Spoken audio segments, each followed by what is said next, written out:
Plus এই 2-3 বছর ধরে সিনেমা দেখছে, তারা প্রত্যেকে আবার ব্যাক করছে, তাদের পরিবার পরিজন নিয়ে ব্যাক করছে, এবং যেটা সেই স্তরের লোকই হোক, সেটা খুব টপ আপার ক্লাস বা হোক আপনার আমার মতো সাধারণ মানুষ, প্রত্যেকটা শ্রেণী পেশার মানুষকেই কিন্তু সিনেমাটা নাড়া দিয়েছে, ভালো লাগছে, এবং সবাই একবারকে স্বীকার করছে, ইয়েস আমাদের সিনেমা অনেক এগিয়ে গেছে।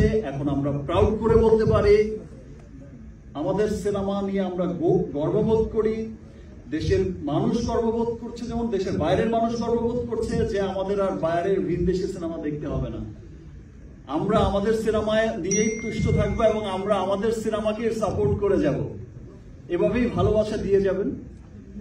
আর যেই উন্নতির ধারাবাহিকতা তৈরি হয়েছে, আজকে বরবাদ হচ্ছে, আফটার বরবাদ ইতিমধ্যেই আমার এই বরবাদের প্রডিউসার দুজন এন্ড দেন ডিরেক্টর, তারা এমন স্ক্রিপ্ট নিয়ে বসেছে যেই সিনেমার